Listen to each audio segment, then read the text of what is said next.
Et voilà. Deuxième exemple généalogique, je veux partager l'histoire, plutôt euh, les éléments d'analyse de Chantal. Je ne vais pas vous montrer son arbre, parce que c'est le même principe en fait. Je retrouve la famille dramatique, je travaille dessus. Ce qui est intéressant, c'est que Chantal, ça faisait plusieurs mois, on va voir, ça écrit combien de mois. Elle était en traitement pour une leucémie. Elle a 75 ans, je crois, quand tu viens me voir, 72. Euh, et ça, c'est les analyses qu'elle m'apporte quand elle vient. Donc, on est en 2021 là, hein. Elle est traitée donc depuis le 30 juin et elle fait des analyses très, très régulièrement de tous ces données sanguines autour de la leucémie. Et j'ai donc repris ces données, je les ai mises dans un tableau Excel en mettant un jeu de couleurs qui dit quand c'est vert clair, c'est très bien, quand c'est juste sous la limite, c'est jaune, juste au-dessus de la limite, c'est vert foncé, puis quand c'est beaucoup au-dessus, c'est orange, et loin au-dessus, etc., etc. Bref, vous avez la légende, elle part pas. Elle vient donc me voir là, début septembre, après son 30 août, où on voit son taux d'hémoglobine qui baisse, qui baisse, qui baisse, les leucocytes, les hématites, tout le reste, c'est déjà dans les chaussettes. C'est sous la limite, mais c'est pas encore trop loin, d'accord? Et la protéine C qui est là, qui va pas revenir plusieurs fois. Bref, on fait, hop, deux premières séances. 1er septembre, 9 septembre. Elle vient, elle est le moral dans les chaussettes, le physique dans les chaussettes. Elle fait des séances de chimio pour sa leucémie qui la mettent par terre, vraiment par terre. Et elle déprime et elle vient s'asseoir et même se coucher dans le canapé pour dire que ça va pas. Donc, clic, on parlait d'accueil et de cœur ouvert, je comprends très bien qu'elle a besoin de ça, donc je l'écoute, mais je travaille quand même dans mon coin. Parce que c'est une leucémie, donc je sais que sa leucémie avec des plaquettes dans les chaussettes, ça veut juste dire qu'il y a des enfants qui sont morts, il faut juste les trouver, et puis c'est tout. Pourquoi les plaquettes? Pourquoi la leucémie? Parce que, comme la petite Jade, il faut trouver l'enfant mort dramatiquement dans la famille qu'on n'a pas pu retenir. Donc, je cherche. Ah, mais oui, vous savez, la généalogie, c'est compliqué. Ah, je vais demander à mon frère, etc. Son frère fait l'arbre généalogique. Et elle est très inquiète parce qu'en fait, ils sont plusieurs dans la famille, plusieurs frères et sœurs, et il y a déjà deux de ses frères et sœurs qui sont morts d'une leucémie. Donc, elle flippe un peu. Donc, j'ai compris dans quel contexte elle est. J'ai compris que à 72 ans, elle va rentrer dans l'hiver, là, en septembre. Et comme elle a perdu son compagnon dans l'année, c'est plus lui qui va s'occuper du grand, grand chalet qui vont ouvrir en été et en hiver pour accueillir tout le monde à Noël. Donc, elle va pouvoir rassembler la famille. Elle joue déjà le rôle de plaquette. Elle veut rassembler les gens. C'est la métaphore de la plaquette. Je veux que les gens restent dans la famille. Et le grand chalet qu'elle a en montagne lui sert d'habitude à recevoir toute sa famille. Et là, elle sent que ça va être compliqué. Donc, elle est très, très inquiète. C'est son stress. Parfait, ça correspond aux symptômes de la leucémie, c'est il y a quelqu'un qui s'est échappé de la famille, je dois les ramener dedans, ça colle, je prends. Première séance, deuxième séance, on aura une analyse le 10 septembre, ça continue à chuter. Alors 108, 106, il y a que deux, mais on est passé à un moment à des limites qui font que ça prend du bleu. Mais bon, ça continue à chuter. Donc ça fait rien, puisque c'est le 10 septembre, c'est après la deuxième séance. Et dans ces séances, on fait que parler. On ne travaille absolument pas. Parce que pour la faire travailler, c'est très compliqué. Elle veut vraiment qu'on la plaigne, elle a vraiment besoin de quelqu'un qui va l'écouter. Elle n'a pas très envie de travailler, mais moi je sais que si elle ne travaille pas, ça sera compliqué de l'aider. Donc, ben, je fais ce que je sais faire. Il y aura une deuxième analyse le 17 septembre. Tiens, il y en a un qui est remonté. Il est passé de 0,26 à 0,9 et lui, il a complètement parti loin au-dessus. Ça, je ne sais pas analyser. Je regarde les chiffres. Je ne suis pas spécialiste des analyses de sang, mais je regarde que ce soit normal ou pas normal, comme ça je vois comment ça bouge. Je pourrais m'amuser à analyser, mais il faudrait pour ça que j'ai les ressentis à chaque fois de Chantal. Mais Chantal, les ressentis, c'est trop douloureux, ça fait trop mal, oh non, je ne veux pas y penser. Je galère vraiment à obtenir des ressentis chez elle. Et puis le 29 septembre, donc 3 semaines après, c'est très très loin de tout. C'est tout en train de chuter là. On est en train de faire des trucs qui sont pas très cool du tout. Donc bon, ok. On arrive quand même au bout d'un certain temps à faire le décodage de l'arbre parce que son frère m'a enfin envoyé, alors il a été très rapide, hein, il a mis un mois seulement à faire ça, il m'envoie un arbre relativement complet, relativement, parce qu'il manque quand même pas mal de choses, et je décode son arbre. Je décode devant elle, elle comprend rien de ce que je fais, elle regarde pas, ça l'intéresse pas, elle comprend pas, donc elle n'est pas du tout impliquée. Donc moi, je sais que pour l'aider, je vais devoir travailler tout seul avant de la mettre dans la réparation transgénérationnelle pour faire la réparation. C'est comme ça que ça va devoir se faire. Mais si je ne le fais pas, elle ne le fera pas d'elle-même. Et pourtant, elle vient me demander de l'aide, bien qu'elle ne croit pas vraiment à ce qu'elle va pouvoir s'en sortir. Le 19 octobre, 12 jours après, c'est les premières. J'ai récupéré toutes ces analyses, hein. Il n'y en a pas eu entre le 29 septembre et le 19 octobre, pour je ne sais pas quelle raison. Mais je récupère et là, tiens, j'ai un retour des polynucléaires neutrophiles et les plaquettes sont blam, passées de 38 à 207. C'est normal, d'un seul coup. Ok, alors je regarde ce que j'ai fait et dans le décodage, je lui ai montré qu'elle avait des liens avec des enfants morts, qu'elle portait l'histoire d'enfants morts, qu'elle était là pour, du coup, remplacer les enfants morts et qu'elle était touchée aussi par l'histoire des parents de ces enfants morts. Ça, c'est du stabilo, c'est comme j'ai fait là. Elle peut se rendre compte avec des stabilos que oui, il y a du rose partout, donc je porte ça, ok.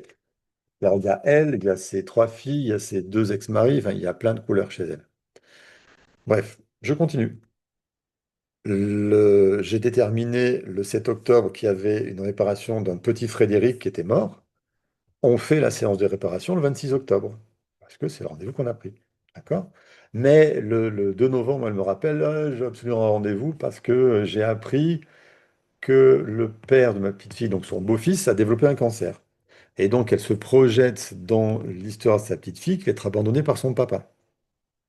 Donc, c'est plutôt une séance de je vous écoute. Voilà, c'est de la thérapie d'écoute, c'est pas de la thérapie de travail. La vraiment seule réparation de Frédéric, c'est le premier enfant de son arbre qui est mort dramatiquement, donc elle a quelques couleurs, mais c'est pas encore ce que je voudrais faire. Sauf que j'ai pas beaucoup d'informations de la part de son frère. J'ai posé beaucoup de questions, j'ai envoyé beaucoup de mails pour avoir plus d'informations, et pour l'instant, j'ai que ça à travailler. Ça fait déjà un mois et demi qu'elle vient me voir et j'ai pas avancé, donc je fais cette réparation. Parce que, ben, vaut mieux ça que rien. Et je continue. Et le 5 novembre, donc on est 5 et 4, 9 jours après la réparation de Frédéric, d'autres paramètres commencent à remonter aussi. Les plaquettes, elles partent au plafond. Et ça, les gens qui la suivent en leucémie ne comprennent absolument rien. Une leucémie, c'est je perds mes plaquettes, je perds mes plaquettes, et puis je le perds, et puis petit à petit, ça commence à remonter, mais là, ça fait n'importe quoi. Et elle me dit, les médecins sont un peu inquiets parce que quand même, les analyses, c'est n'importe quoi. Oui, Chantal, c'est vraiment n'importe quoi. Mais c'est comme ça que ça se passe. Mais du coup, je dis, tiens, on a une action sur le truc. Donc, on continue, on s'accroche. Et il se trouve que juste après, son frère va m'envoyer ce 5 novembre-là des informations. Il a enfin retrouvé les traces d'un autre petit enfant que j'avais repéré dans l'arbre.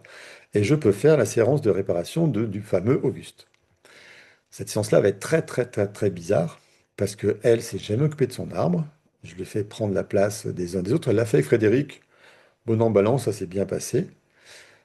Mais c'est pas elle qui a fait son arbre. Donc elle n'a pas pris conscience de tous ces morts-là, en fait. C'est ça le problème quand les autres font leurs arbres à leur place. Elle n'a pas pris conscience de tous ces morts-là. Donc quand je lui fais faire la réparation, c'est immensément violent de simplement décider enfin décider, de prendre la place d'une des mères de la famille.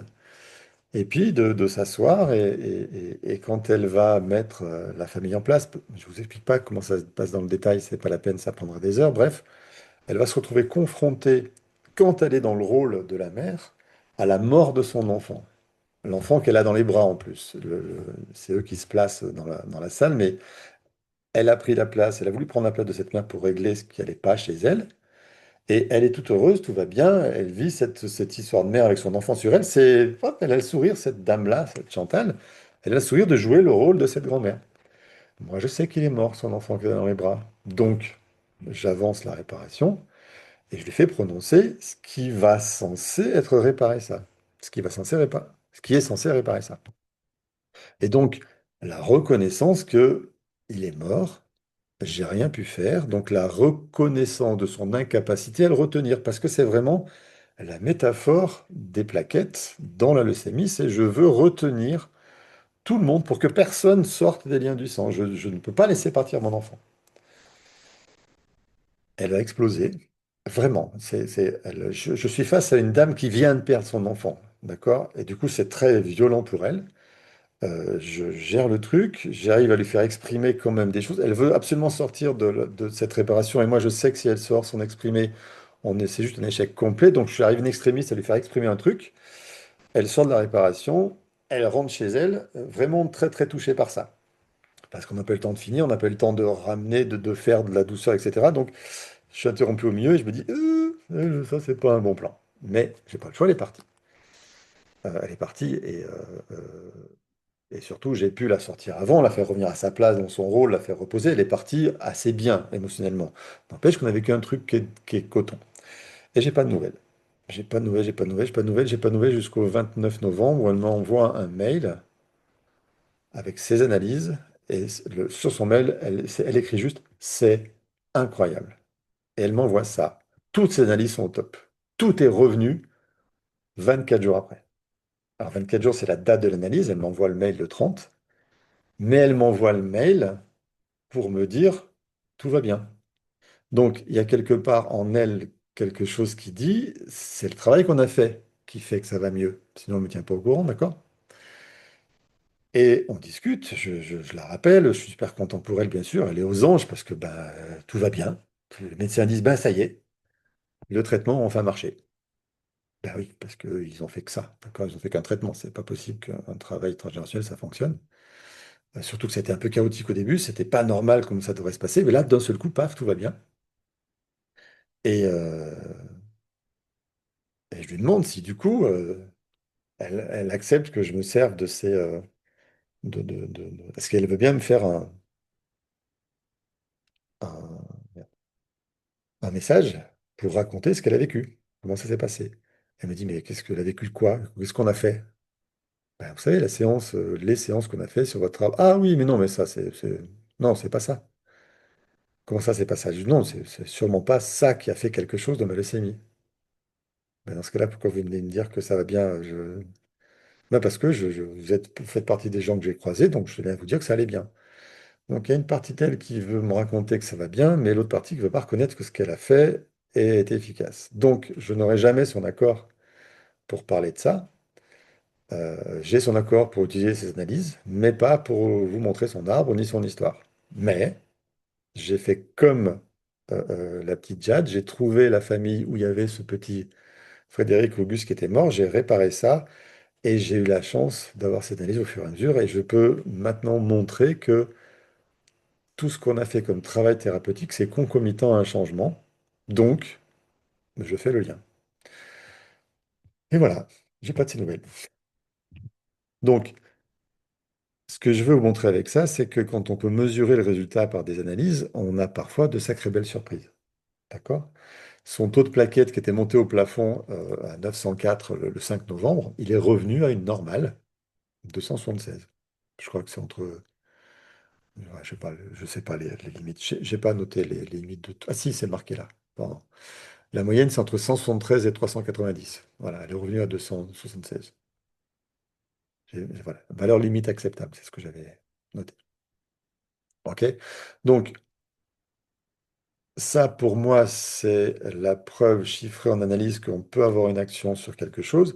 Et c'est assez rare sur une maladie d'avoir des analyses qui permettent de voir que ça change. Du coup, Mais, toutes tes données étaient vertes en fait à la fin, puisque les leucocytes font aussi ouais, entre 4,6 et enfin entre 40, 49 et 12, donc ils sont même verts, ah c'est ouais, ça? c'est vrai, c'est vert. Ben voilà, j'ai même mal fait le tableau. Mais bon, pour moi, juste aux limites, c'est déjà énorme. Donc oui, j'ai pas fait gaffe que 4,49, c'est inférieur à 4,6. Donc, alors 4,6 pour 12,68, on peut pas dire non plus, c'est super vert. C'est peut-être pour ça que je l'ai quand même gardé à 4,6, parce que mettre du vert pour 4,6 pour 4,49, voilà, c'est un peu tourner le vent dans mon sens, quoi. 4,6, jaune, c'est plus juste. C'est plus honnête, j'ai trouvé. Bref, l'important, c'est de voir, ce genre de séance-là va vous montrer que, OK, vous avez un impact, donc ce que vous faites, ça a un sens. Et vraiment, quand je l'ai vu exploser Non, c'est pas possible, il peut pas être mort, c'est pas vrai, c'est pas vrai, c'est pas vrai, vous mentez, il est pas mort. J'ai vraiment la mère qui a perdu son enfant, alors que c'est une arrière-grand-mère qu'elle connaît pas, quoi. Et ce jour-là, le fils m'a envoyé l'arbre et il m'a envoyé en même temps les actes qu'il avait trouvés. Et donc, j'ai l'idée, par miracle, ce jour-là, d'imprimer l'acte de naissance d'Auguste où son décès est marqué dessus.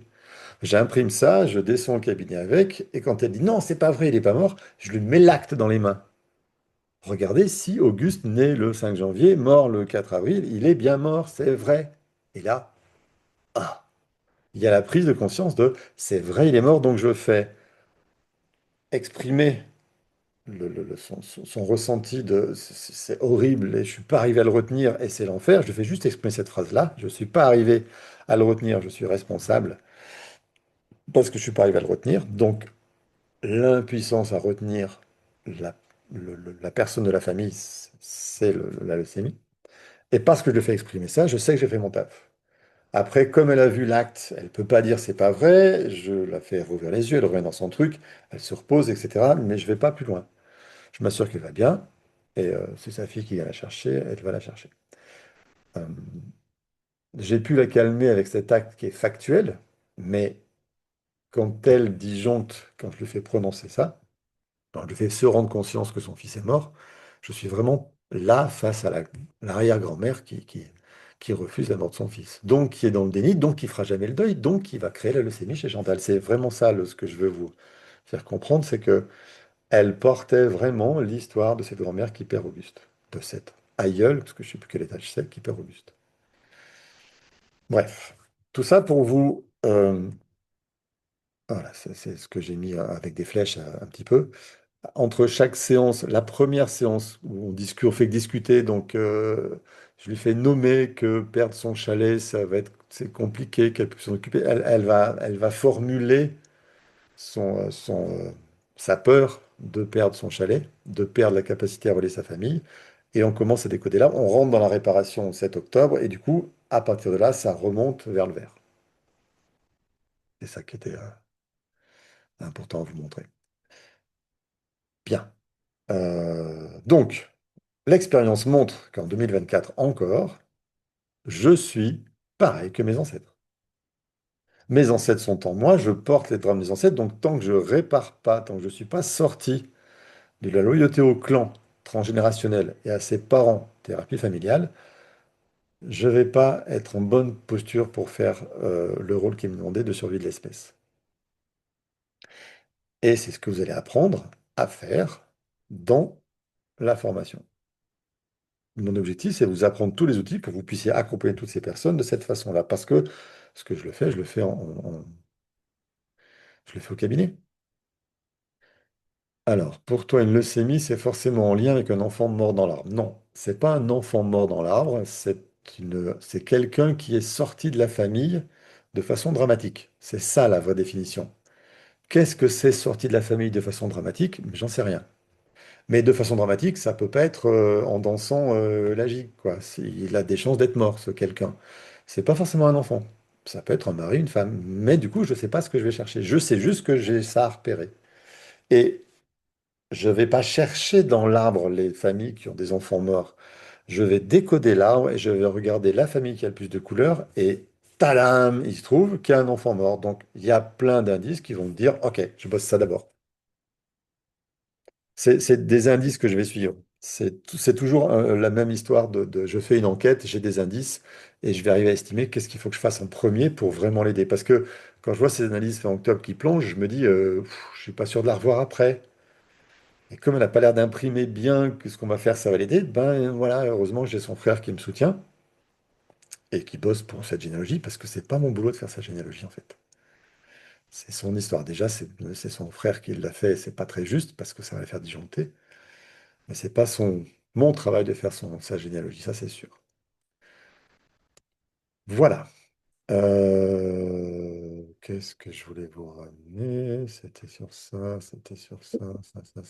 Poser une ou deux questions par rapport à cette histoire. Ouais, ouais, vas-y, je t'écoute. Alors, est-ce que tu as eu la suite? Je veux dire, c'est-à-dire s'il y a eu le maintien de... Non, j'ai pas eu la suite, elle n'est pas revenue et j'ai pas posé de questions. Parce qu'une fois que les gens ont réparé quelque chose, bah, si ça va pas, ils viennent me voir.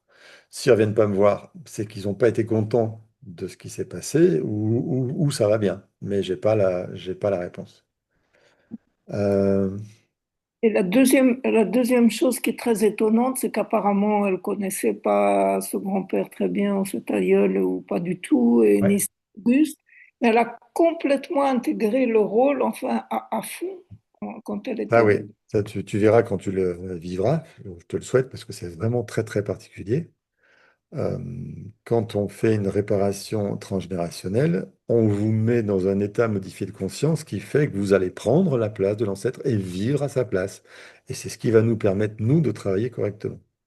Donc oui, elle a complètement intégré le rôle et elle était complètement dedans. Et ce qui, moi, m'a surpris le plus, en fait, c'est qu'elle le vive à ce point-là dans sa réalité de waouh, c'est pas possible, il n'est pas mort.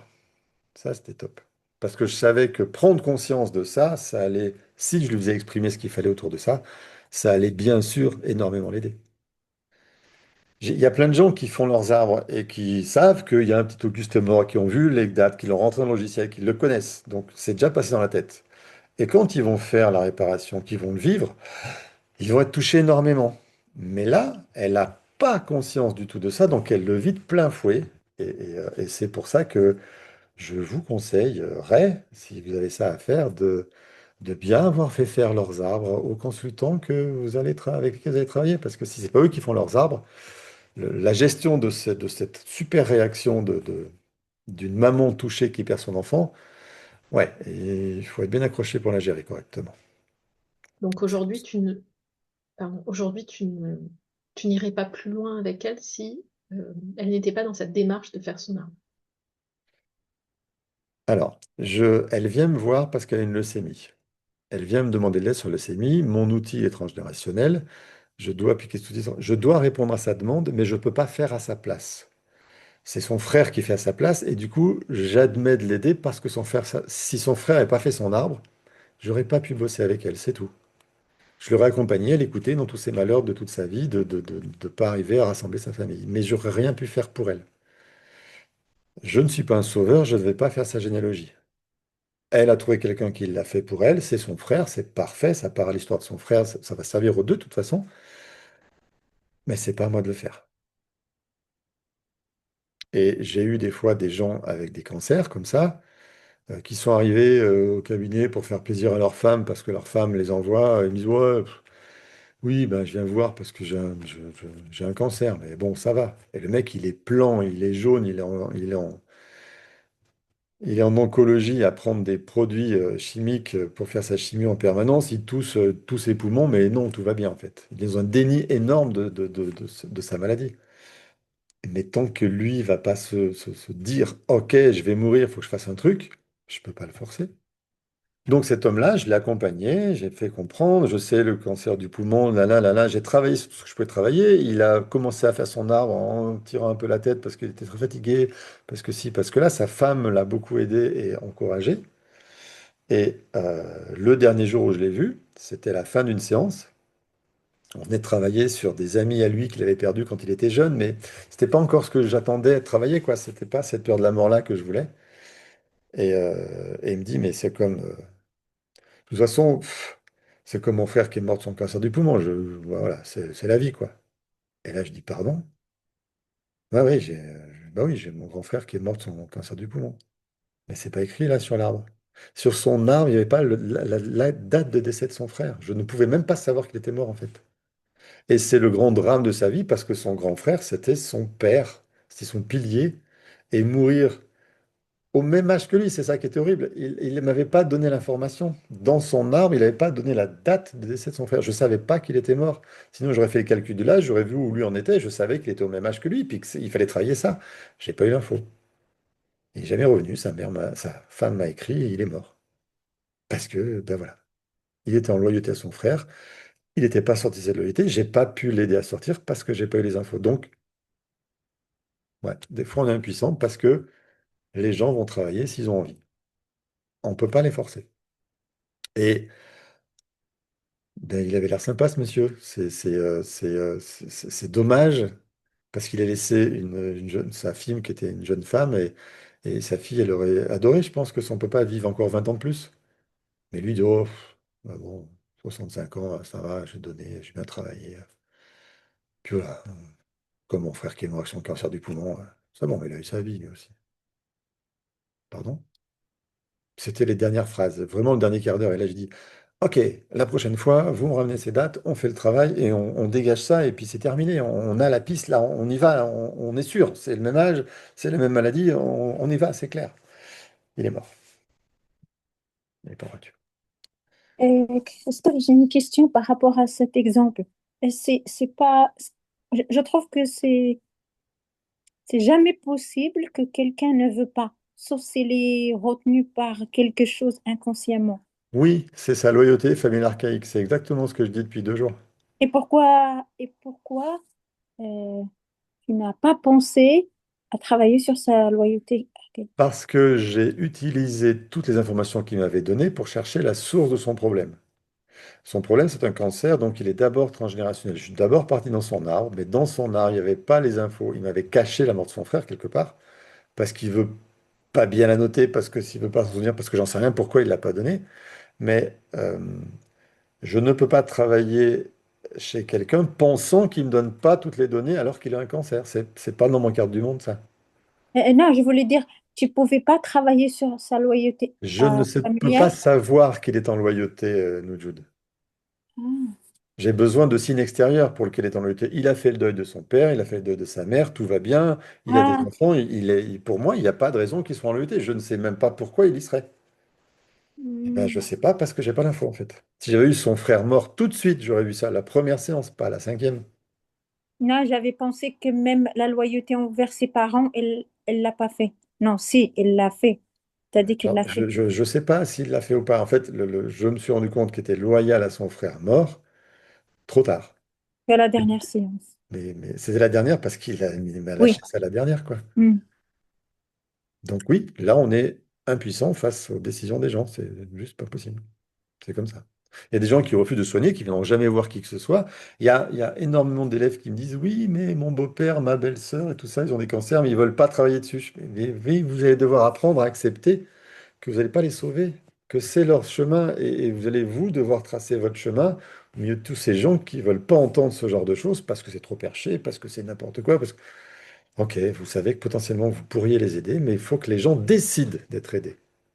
Et dans la thérapie, même familiale, oui, il y a le blocage de la loyauté, mais il y a un moment, il faut que je décide que je veux être l'avocat pour aller sauver cet enfant. Si je ne décide pas de le faire, personne ne va le faire pour lui, et il n'y a que moi qui puisse le faire. Donc vous n'allez jamais forcer un consultant à devenir l'avocat de son enfant intérieur, c'est pas possible. S'il n'a pas décidé de sortir de son histoire, c'est non. Et là, du coup, vous êtes là aujourd'hui à écouter la formation. Vous n'êtes pas venu pour travailler sur votre histoire de votre famille et de vos blocages. Donc, vous m'avez jamais demandé d'aller chercher la loyauté à vos parents. Donc, je sais très bien quand je vous fais faire cet exercice-là, qu'il y a une partie de vos inconscients à vous qui n'a pas du tout envie d'aller fouiller là-dedans et je l'emmène dans un truc, il ne veut pas aller. Donc, vous arrivez à échouer cet exercice-là. Et c'est normal parce que vous n'êtes pas venu me demander en disant, je suis coincé, je veux avancer. Vous êtes là pour comprendre ce que c'est la TEFT. Du moment où vous voulez comprendre quelque chose, vous n'êtes pas dans votre ressenti de je veux ressentir, appréhender, tester. Je veux comprendre pour mieux maîtriser, pour voir si j'y vais. Oui, c'est bien, mais dans ce cas-là, ça vous empêche d'aller ressentir dès qu'on fait d'exercice sur le ressenti. Ok, c'est comme ça, c'est le jeu. Quoi faire? Je ne peux pas la présenter Est-ce, autrement. est-ce que, à l'inverse, tu as l'expérience de consultants qui seraient venus régler des choses dans leur arbre et qui, malgré avoir réglé et avoir atteint leur ressenti profond, euh, ça n'a pas abouti à une Alors, guérison ou quoi que ce soit, enfin, une j'ai, évolution euh, positive. les gens comprennent très vite de la première réparation, même dès les premiers décodages de l'arbre, que leur solution est là. Donc, à partir du moment où ils ont compris que leur solution est là et qu'ils ont envie d'y aller, on travaille et ça règle. Et moi, je vais leur dire 15 jours après, euh, vous m'envoyez un message, vous me dites où vous en êtes de votre problématique. Et 15 jours après, j'ai un mail qui dit ça va mieux, c'est super. Je dis OK, dans ce cas-là, si tout va bien, je vous revois pas tant que vous n'avez pas besoin de régler autre chose. Vous êtes libre. Et des fois, je reçois des mails en disant il y a encore ça qui coince. OK, revenez, on va voir quel angle on peut attacher à nouveau. Et si j'ai fait du transgénérationnel, j'essaierai de voir s'il n'y a pas quelque chose en familial ou s'il n'y a pas un deuil, un viol ou un accident qui n'a pas été vu. D'accord? Donc, tant que j'ai pas épuisé toutes les ressources de X, Y, Z, j'ai pas fini. Mais je ne peux finir que si les gens me donnent des nouvelles. Si 15 jours après, j'ai pas de nouvelles, je ne vais pas marquer dans mon agenda, rappeler monsieur machin. C'est de leur responsabilité d'adulte, et c'est vraiment ça mon objectif. C'est de la responsabilité d'adulte du consultant de me donner des nouvelles ou pas. Et des fois, j'ai pas de nouvelles pendant 2, 3, 4, 5 ans. Et d'un seul coup, je dis, hop, rendez-vous de monsieur machin. Ben, je connais, j'ai déjà eu. Et il revient me voir 5 ans après en me disant, ah, on a bien travaillé, ça avait super bien marché, mon problème était réglé, mais là, j'ai autre chose. J'ai fait, mais j'avais pas su que c'était réglé. Ah, je vous ai pas dit. Bon, ben, je suis désolé. Voilà, c'est pas pour la mauvaise raison, c'est qu'il est parti dans sa nouvelle vie sans son problème, il n'a pas pris de thérapeute. Et ça, c'est top, ça veut dire que je l'ai accompagné pour qu'il fasse lui-même son travail. Et parce qu'il l'a fait lui-même, il est autonome, il l'a fait tout seul. Il m'a pas élevé de statut dans son jardin. Du coup, c'est top. Il est vraiment indépendant de tout ce que j'ai donné. Il l'a pris lui et il l'a fait lui. Et c'est ça auquel il faut arriver. D'accord? Donc, quand les consultants me donnent pas de leurs nouvelles, bah, c'est pas grave, elles sont peut-être bonnes ou pas. Mais de toute façon, j'ai pas de nouvelles. Alors moi, j'y pense pas. Je vais pas vérifier en permanence tous les gens. C'est leur travail de me donner des nouvelles ou pas. Donc, il y a des gens chez qui j'ai pas de nouvelles, qui vont potentiellement pas bien, mais qui ont décidé de plus venir me voir. Donc, ceux-là, je les ai pas non plus. Ah, c'est ceux-là qui me dérangent le plus parce que s'ils vont potentiellement pas bien, qu'on n'est pas allé jusqu'au bout de X, Y, Z, ben on n'a pas tout fait. Oui, mais j'ai pas de nouvelles. Ok, je vais pas leur courir après, en fait. C'est un peu le principe. Quand je vois une personne en moyenne 4, 5 fois, vous imaginez bien que, il y a un turnover qui est immense. D'accord? Parce que 4, 5 fois, ça fait 4, 5 séances, allez, sur tous les 15 jours, on va dire, en moyenne, ou tous les mois, admettons, bah, ça fait plein de gens que je croise en permanence au cabinet. J'ai des piles de dossiers énormes. En plus que quand je travaille en ligne, j'ai leurs arbres en plus à conserver, donc c'est encore plus énorme. Mais du coup, je ne fais pas de suivi des gens. Non, non, c'est de leur responsabilité. Voilà, j'ai résolu le problème de maternage et de sauveur, parce que s'il fallait que je fasse la liste des gens de qui j'attends des nouvelles à telle date, je fais quoi? Je les rappelle et du coup, je les quoi? Je les materne ou je vais les incriminer de dire vous ne voulez pas donner de nouvelles? Oh, pardon, désolé, du coup, je les rabaisse. Non, non, je rentre pas dans ce jeu-là. Ils ont des nouvelles. Combien de temps je conserve leur dossier? Ad vitam aeternam. Pas de raison de les jeter, leur dossier. Enfin, tant que j'ai de la place chez moi, je les garderai. Parce que j'ai déjà vu des gens revenir 10 ans après. Ouais, on a réglé un truc, c'est super. Et ben, je reviens parce que là, il y a ma fille. Enfin, de fille, vous avez une fille? Ouais, j'ai une fille entre-temps. Et là, ben voilà, la vie a évolué et du coup, la vie la ramène à d'autres conflits qu'elle n'avait pas en tant que célibataire. Mais là, maintenant qu'elle est mère, ben, elle trouve d'autres conflits. Donc, je reprends son dossier, je travaille. Et il m'est arrivé, dans les tout premiers dossiers qui sont assez mal rangés, je ne retourne pas fouiller dedans. Parce que ça va me prendre 3 heures à trouver un truc. Alors qu'en un quart d'heure, elle va me expliquer où elle en est et mon cerveau va revenir sur son truc. Et si on a fait un arbre ensemble, elle me redonne son arbre qu'on a fait ensemble et plaf, tout ressort tout de suite. Ça, là, ça va aller dans ton dossier et dans 2 ans, 3 ans, ça sera toujours écrit. Et quand je le lis, je sais exactement, je sais où j'en suis, je sais où t'en es. C'est tout écrit là. C'est pour ça que j'aime bien ce support-là. Il va me permettre d'être vachement plus efficace d'une séance sur l'autre. Et à l'écrit, je prends pas beaucoup de notes finalement. Je prends des notes sur ce que je dois faire ou ce que je peux faire, mais je préfère noter dans l'arbre parce que c'est là où c'est tout regroupé. Combien de temps. Ok, je réponds à toutes les questions. Bien.